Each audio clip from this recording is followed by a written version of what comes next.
Good morning. Good morning. Welcome to Burnaby Christian Pentecostal Church. And we'll, in Christ's name, we will begin our service today.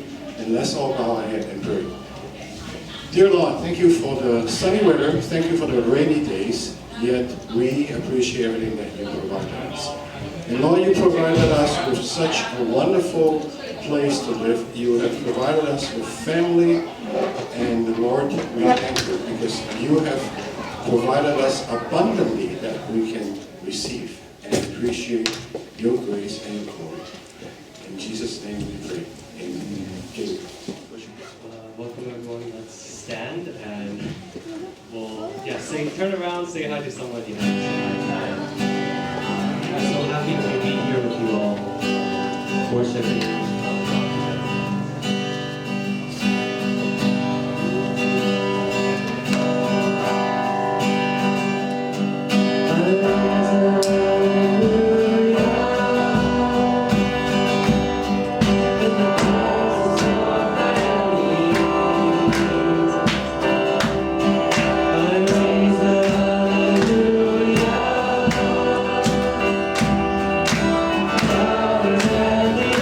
Believe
lost your hold on me.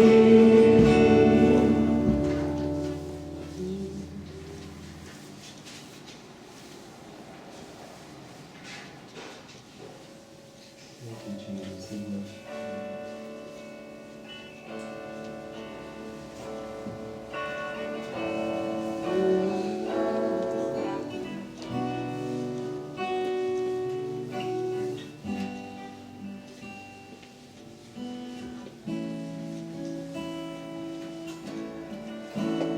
Universe is at your feet, gives you praise evermore.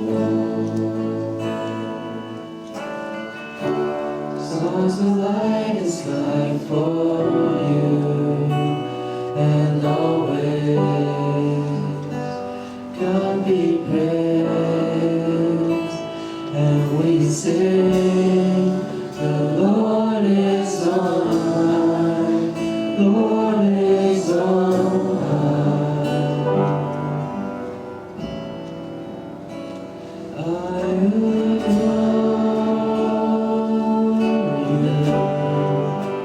I adore you, and there's none that compares to your majesty, O Lord. I adore you.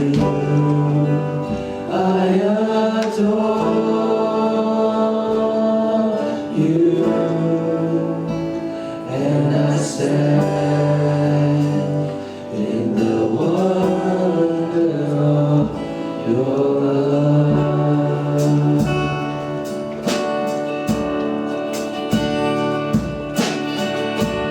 Universe is at your feet, gives you praise evermore.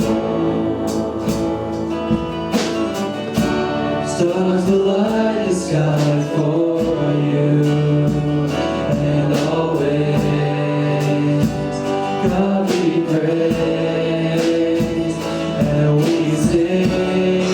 The Lord is on high, the Lord is on high. I adore you. I adore you. And there's none that compares to your majesty, O Lord. I adore you. I adore you, and I stand in the wonder of your love.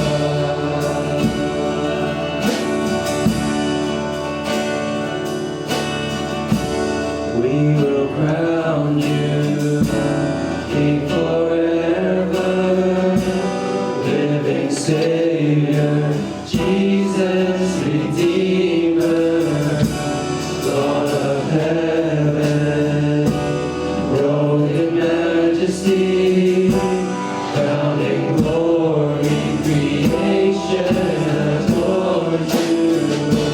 We will crown you King forever.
is exalted. Hear the angels shout His anthem. Ever living God, we adore You.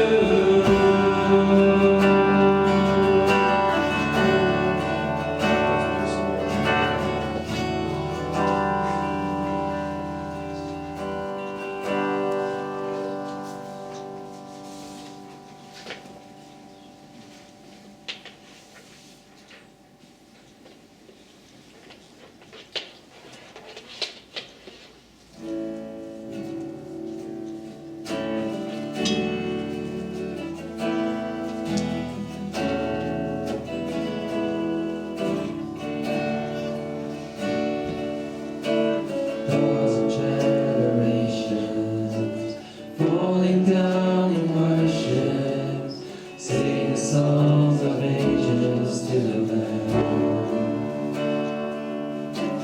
All who gone before us, and all who will believe, sing the song of ages to the Lamb.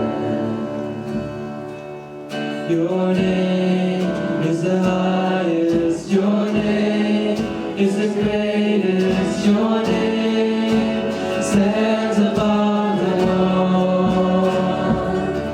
all thrones and dominion, all power and positions, your name stands above them all, and the angels cry, holy, all creation cries, holy, You are lifted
the King of Kings. Holy, you will always be. Holy, holy forever. You will always be. Holy, holy forever.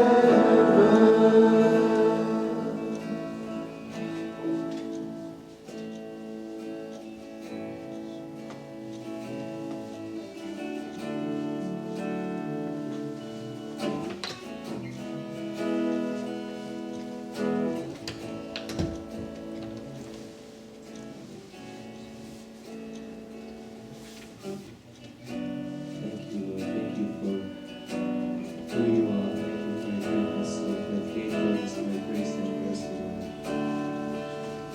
You will always be holy forever. And Lord, we look forward to the day where we will spend eternity with you. Thank you for this day that we get to gather with brothers and sisters to worship, to praise you, and just feel your presence. And we pass this time over to you.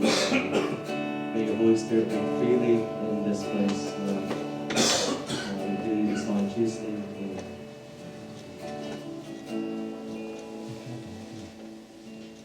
So I'm starting a series on 2 Corinthians. So I'm going to chapter 1 today. But as I was studying the scriptures, I realized the entire chapter was a bit much, and I got excited because something came to me about 2 days ago, and I decided I would just stop at verses 11. So from verses 1 to 11, and I'll stop, and maybe next time I'll do a little bit more. So if you have your Bible or your digital Bible, it will be good to follow along. If you know me, you know that I am very committed to the scripture, and I need you to stay committed with me so that you can see what I'm talking about. It's the scripture and not myself. All right? So read with me, if you have your Bible, 2 Corinthians chapter 1. And we're going to read from verses 1 to 11. Paul, an apostle of Christ Jesus by the will of God, and Timothy, a brother, to the church of God in Corinth, together with all his holy people throughout Achaia. Grace and peace to you from God our Father and the Lord Jesus Christ. Praise to the God and Father of our Lord Jesus Christ, the Father of compassion and the God of all comfort, who comforts us in all our troubles, so that we can comfort those in any trouble with the comfort we ourselves receive from God. For just as we share abundantly in the suffering of Christ, so also our comfort abounds through Christ. If we are distressed, it is for your comfort and salvation. If we are comforted, it is for your comfort, which produces in you patience, endurance of the same sufferings we suffer.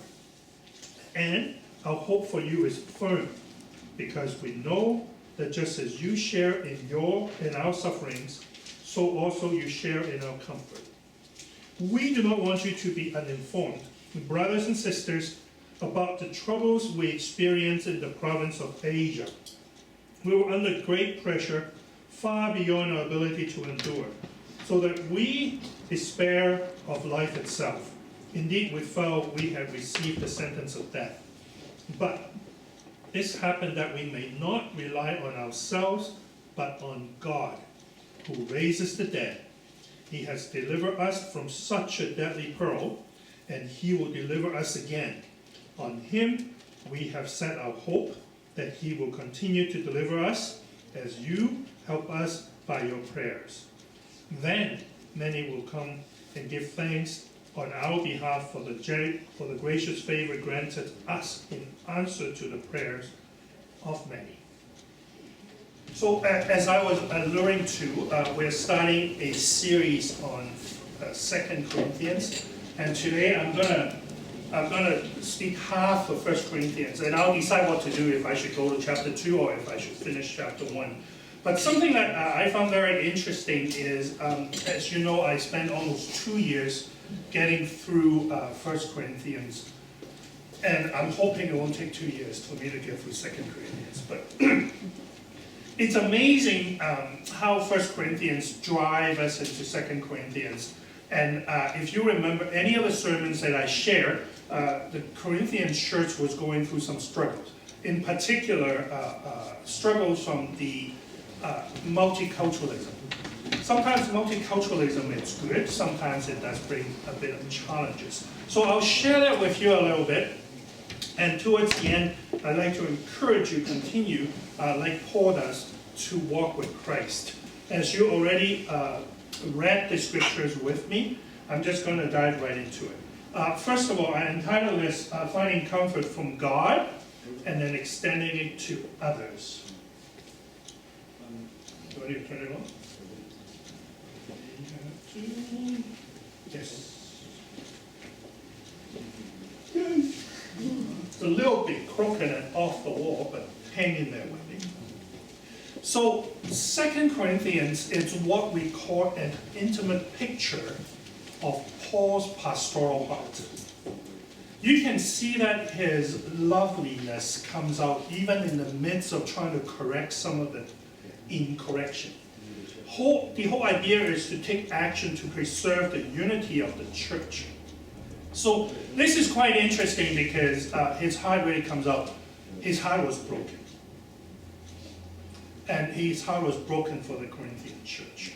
Now, just to give you an idea what the church, where the church is, as you can see right smack in the middle is the church, is the city of Corinth, right?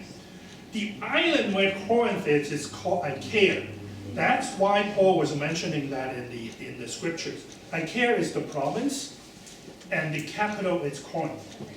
And as you can see, it's a major seaway, so lots of commerce, and lots of commerce from there out to other places. Okay? And when you have commerce like that, like Vancouver, you will have lots of people who, from different cultures, speak different languages, and they tend to bring with them a lot of the cultures. And when we talk about cultures, we also talk about gods of their culture. So you need to pay attention to that. Coming back to introduction then, the letter to the church, which Paul founded back on his second missionary journey. You can reference that in Acts 18. It is suspected that a total of 4 letters were sent, but we lost 2 of them. So 2 Corinthians is actually the 4th letter, and the 1 Corinthians was the 2nd letter. So we lost the first one and the 3rd one. Okay? So how do we know that? And as you read these 2 books, you will find that he mentioned something that we don't know about. That's how we know that there were 2 other letters. And recalling how this church was challenged on moral grounds and how members were struggling. So if you remember the sermons that I preached, 1 Corinthians the church is suffering from pride, elitism, which caused disunity, and then cultic teachings that were not correct. So the church was easily impressed by external qualities, such as eloquence, superior human wisdom. So being in a multicultural place, they also pay a lot of attention to people who have human wisdom, meaning they have education and eloquence. People who are good talkers, they pay attention to, they have a lot of respect for. But good talkers are not necessarily godly people, right? And yes, you may have a gift, but your gift may be useless to the church. I shouldn't say a gift. So we have to really be very careful as a church to stay in the context of Christ, to set our standard within the scriptures and not based on our feelings. And the church was easily impressed by external qualities such as eloquence, I'll talk about that, and a spectacular gift such as tongues. It's an excellent exercise of this gift, but it's not at the expense of humility, integrity, and building up one another. So you will notice back later on in chapter 5, Paul was saying, do not walk by sight, but rather walk by faith. And it's a very good teaching for us, because as we see, we do. Paul said, no, you need to go by faith and by the teaching that was given to you. In verses 1 and 2 then, very quickly, it's a salutation. Right off the start, Paul, because he was challenged as an apostle, right from the beginning of this letter, he said he is an apostle of Jesus Christ.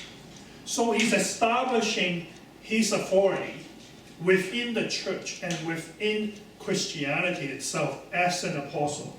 And this is going to be important later because he's going to be challenged. And some people in the Corinth church said, he's not an apostle, he's a fake guy, you should believe in me instead of believing in him. Timothy was also mentioned. Timothy is mentioned because Timothy was sent there to do some teaching. So he was there for a couple of years, teaching the Corinthians church. And Timothy's name was also mentioned in the letters of Philippians, in Colossians, 1st and 2nd Thessalonians, and Philemon. You can tell now how much Timothy is influencing the early church by being sent to all these places to teach. So this is more like a formality. But, like I said, Corinth is the capital city of Achaia. And here is a reminder then, in verse 2, that the church of God is much larger than the city and this congregation. So sometimes when we are pastoring in a church, we get to be very narrow-minded. When we attend this church, we don't think about the greater church of God in the world, right? So that's something that we need to pay attention to, that the church is bigger than we are. And we serve a Lord that is well bigger than we are. So be very careful with that narrow-mindedness. And he's saying that there are other saints in the region as well, not just you. Just because you're an elder, because you're a pastor of a church, doesn't make you the best in the world. Because you're a big fish here, doesn't mean you're a big fish somewhere else. And I always teach my students in evangelism, they're always a bigger person, smarter person, and a more qualified person than you. Stay humble, keep learning, right? And then lastly, it said grace and peace. I love this greeting. And this greeting is used by Paul a lot. Grace and peace. I am wishing you the grace of God. I am wishing you the peace of God. And what a wonderful thing to say to someone. Okay? And instead of this so-called business writing, I hope this letter find you well, why don't we say grace and peace? Wonderful. So I know a missionary in Mexico. That's the first thing they said all the time. So I wrote to Kevin, my friend. He does translations in Mexico. I translate the scriptures to some of the Mexican tribes. And I love you the way you say it. And I really bless you for reminding me that grace and peace is the central part of our religion as well. So moving on, thanksgiving for God's comfort from verses 3 to 11. But in this particular part is 3 to 8. Always note repeating words.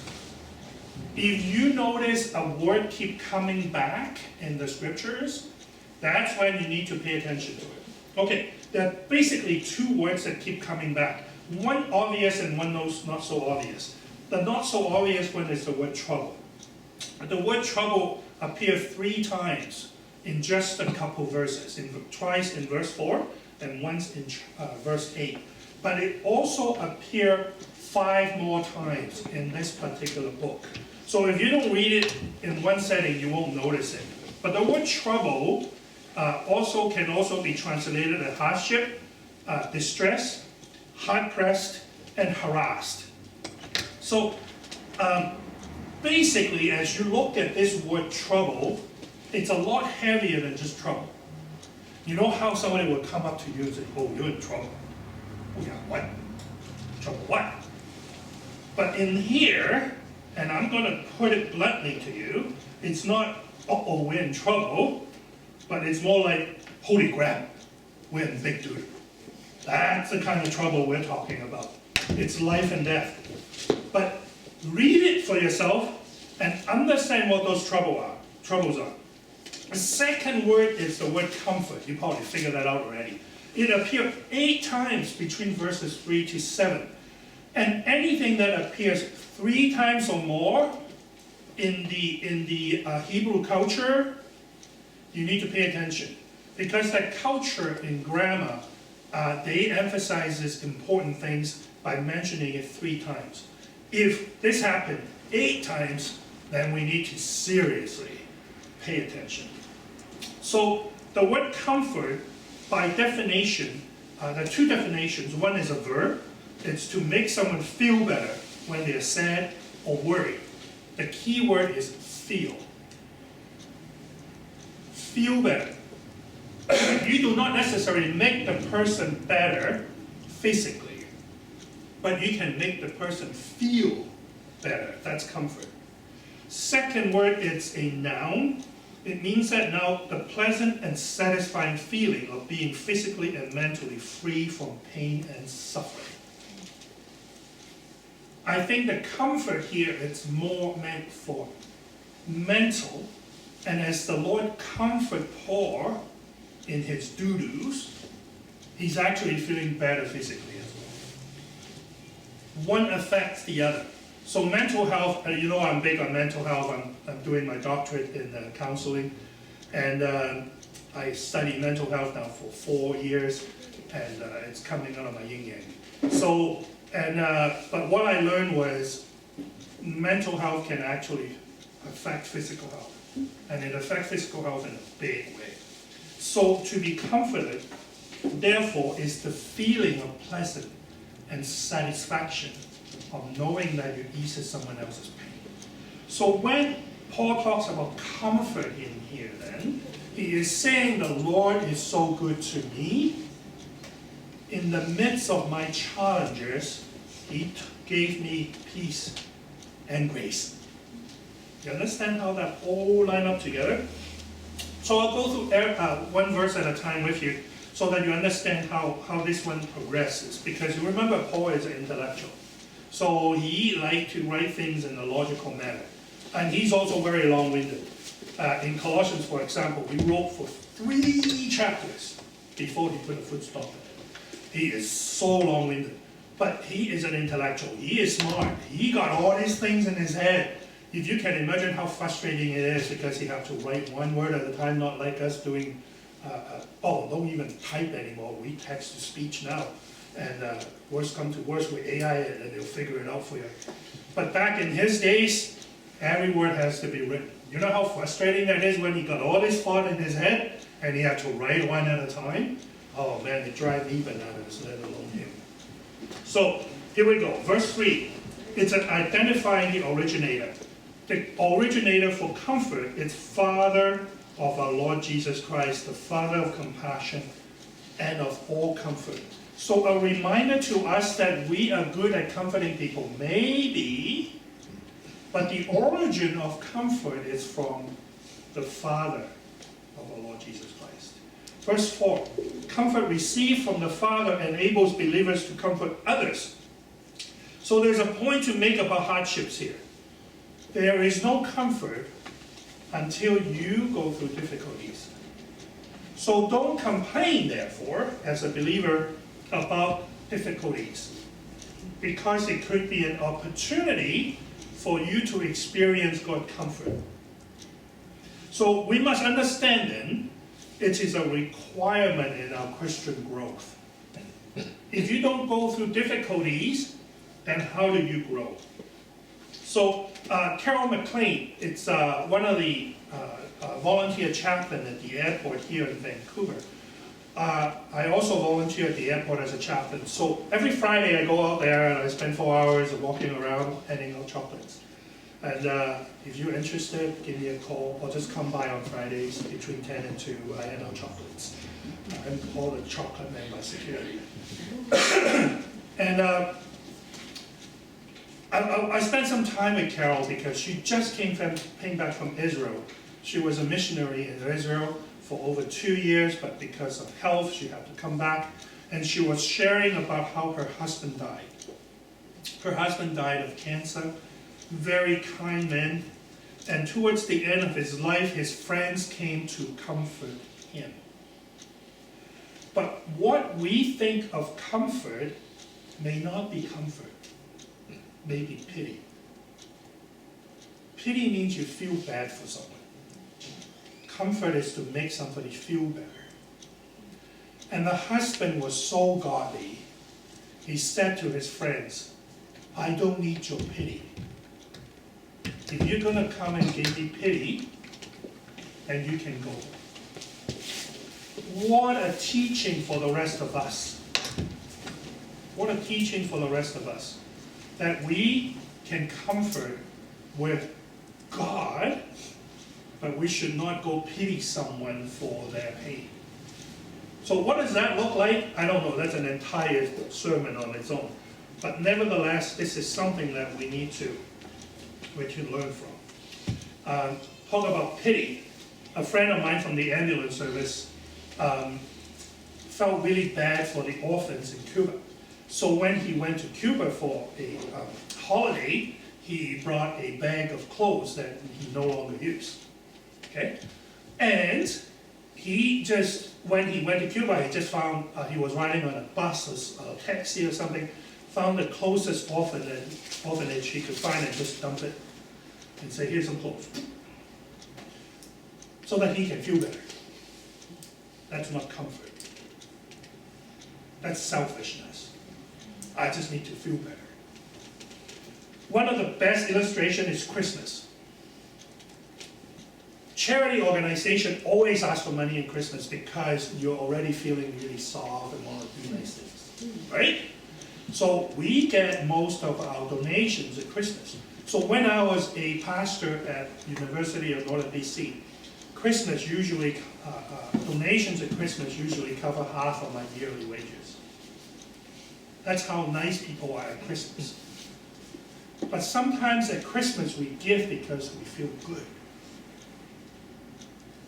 That may not be comforting. That's disturbing to me. Why couldn't every day be Christmas? And that we give at any other time other than Christmas tree. But it gives us an excuse to give, which is great. But think about being generous at all times and not just Christmas. So that we may comfort others, we talked about difficulties earlier, right? That we may comfort others with our now lived experience. Right, you understand that? If you don't go through difficulties, how do you come around and comfort others with your lived experience? So, be joyful in the midst of difficulties. Now that's easy to say, and that's tough, right? But be joyful in the midst of difficulties. Verse 5 is showing more of a natural process of sufferings for the sake of Christ. Because of these sufferings, we experience the overflowing comfort from Christ. So now our blessings become overflow. Remember one of the scriptures, I forgot where it was, I meant to look it up. It said, as we receive more blessings, our cup overfloweth. Oh, that's in Psalm somewhere, isn't it? And as we get overflow, why don't we give us some of that overflowing blessing to others instead of keeping it all to ourselves? Right? Verse 6 is a continuation from verse 5. If we are distressed, then it is for your comfort and salvation. Now he ties it to salvation as well. Comfort ties to salvation because it produces in you patient endurance.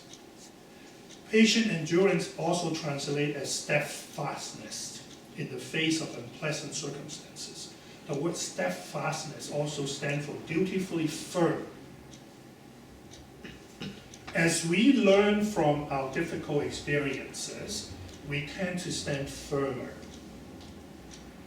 One of the things that we deal with in the ambulance service a lot is depressions of children. We're noticing that more and more of children are getting depressed. And they get depressed for the very interesting things that we as adults think is very minor. I just failed my test. That could be so distressed. And as parents or as adults, never, ever say stuff like, oh, that's nothing. Because to them, it's everything. You say stuff like that, they'll never come to you again for anything. Right? My daughter volunteered at Camp Keris. If you know where Camp Keris is, it's in Chilliwack. Wonderful place to work. So she decided instead of working for her tuition for next year, she said, I'm just going to trust God, and I'm going to go volunteer at Camp Keris. She's been doing that for 4 or 5 years now, which is great. Except next year's tuition, she has none. And guess who's going to pay for it? Me. And, okay, I'm not going to put her down. But last week, she decided, like her brother, who's a little crazy, and that gene didn't come from me, it came from my wife. Okay, I'm very conservative. She decided to ride her bicycle from Burnaby to Chilliwack. She has done it a few times, so I'm not too worried, but as a parent, you gotta be. Right? So she decided she'll take the SkyTrain cheat a little bit, go to Lougheed, and then ride from Lougheed. By the time she got to Lougheed, she dropped her compass card somewhere. She lost it. And due to other frustrations, she was just exhausted. You know how camp work is. You just get very exhausted. So she come home. She didn't even say, hello, Dad. She just go up to her room, close the door, and that's where she spent 2 days. And I leave her alone, and I pray that she will recover, because she now got another crazy week ahead of her. So as she was going there at Lougheed, she lost everything. She got so frustrated, she didn't know what to do anymore. So naturally, she called her mother, right? Not her dad. And her mother went, you know what? Call Dad. Of course. Come pick me up and take me to Abbotsford so that I still can ride. I said, why don't I take you to Chilliwack? He said, no, Dad, I need some riding time myself. Okay, how long does it take from Abbotsford to Chilliwack? 2.5 hours. How long does it take from Burnaby to Chilliwack? 6 hours. Okay, now you are now showing the gene of your mother. Okay, but anyways, one thing I promised my kids as a father, when they went into junior high, grade 7 to 8, as you know, Burnaby doesn't have junior high and go to high school, right? I told my kids, all 3 of them, every time, if you're in trouble, call your dad, I would drop everything to come get you. No questions asked. You know how we parents are? When we pick up the kid and say, 有冇咁傻啊？點解跌咗一張嘢啊？嘥錢啊 right? We always say stuff, why you want to waste the money? Waste the time, why are you so silly? You know what? I did not say a word. I pick her up. I have to put a bike rack on, so it took a little bit of time and put the bike rack, put it on, say, thank you, Dad. I said, no problem. Let's go out of school. And she felt so bad. She didn't say a word between here and Abbotsford. And it was one of those really bad days. Remember, it was July 1st, only a long weekend. Oh my goodness, 1 hour, 47 minutes to Abbotsford. Okay? So I drive a Standard. So here am I consistently just pushing, and I have nerve pain. So I have pain on my left leg. And I cannot describe it. Each time I put weight on it, it's just excruciating. It shoots all the way up to my back, upper back. And I said to the Lord, I said, you ought to carry me through. And I have to shut up and not say anything to my daughter for an hour and 45 minutes. By the grace of God, I did not. And by the time we got to Abbotsford, I said, why don't I feed you first before you ride? She was so embarrassed, she didn't even ask, but she was hungry. So I said, why don't we go to this Chinese buffet, Western style? She said, really? I said, okay, no. I would love it. I don't know why I like that kind of stuff. And she said, why don't we just go to McDonald's? Okay, we'll go to McDonald's. we go into McDonald's, put the bike back on after eating, and just send her off and just go in the peace of God. That's all I always did. So she went. But that sometimes is what comfort is. It's knowing that your dad is not going to give you a hard time. And he's going to extend, he's going to show the love of Christ through grace and peace. And that's what a good dad should be, hopefully. My son actually fought a forest fire yesterday. He was in his friend's house up in North Vancouver, and then his neighbor's bush just started a fire spontaneously. He took a film of it. It was quite interesting. And as a father, I have to remind myself, why did you go into danger? Right? Don't say stuff like that. Oh, I said, well, man, that is cool. I wish I was there too. Speaking of a true first responder, right? I'm like, oh yeah, that's lovely stuff. Crazy. Okay, let's move on. Verses 8 to 11.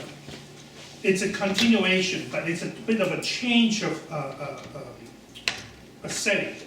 So we're not really sure what he is referring to. Most of the commentators didn't know. But in verse 8, we know that he was under great pressure. Remember the word trouble earlier? He's now talking about great pressure, and then he qualifies it by saying that we were under so much pressure, we feel like we're going to die. And then he qualified the second time. He said, I don't even know if we can endure it. That is why we remember God was the one that carried us through. So this is one of those holy crap moments. Have you ever had one of those holy crap moments? I have a lot of them. Especially when you choose to work ambulance. When they call 911, there are usually some holy crap moments. And a lot of it is really boring, but then once in a while you go, really? You're going to make me work for this? And Paul is saying it is so life-threatening, he didn't know what to do. It's beyond his ability to endure. So verse 9 is the purpose of this suffering, again, is to learn to rely on God. And verse 10, knowing God has delivered Paul previously, Paul knows God will deliver him again, and on him we have set our hope that he will continue to deliver us. I'm going to share something very private, and we don't talk about as a church, but there is a dark side to pastoral work that we don't usually share with others. But as pastors, it is extremely enticing when you're pastoring a church to get confused with power, with money, and with something else. But I'm going to talk about power and money. And sometimes we take ownership of our church so much that the church does not belong to God anymore, but it belongs to us.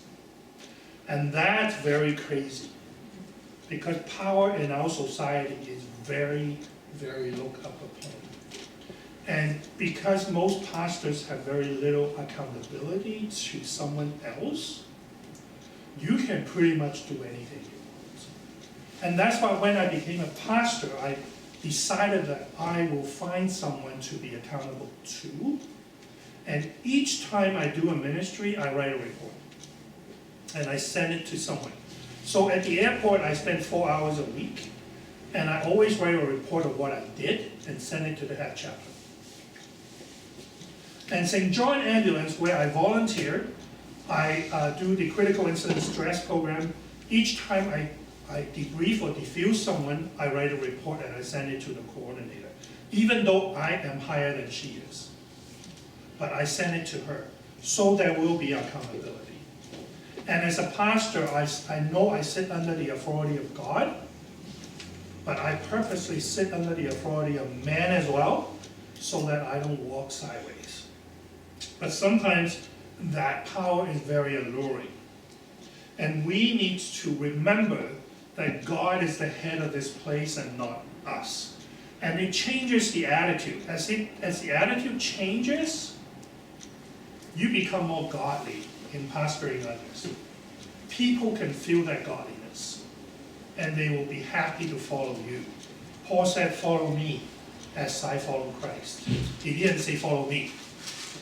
He said, as I follow Christ. If one day I don't follow Christ, feel free to let me know.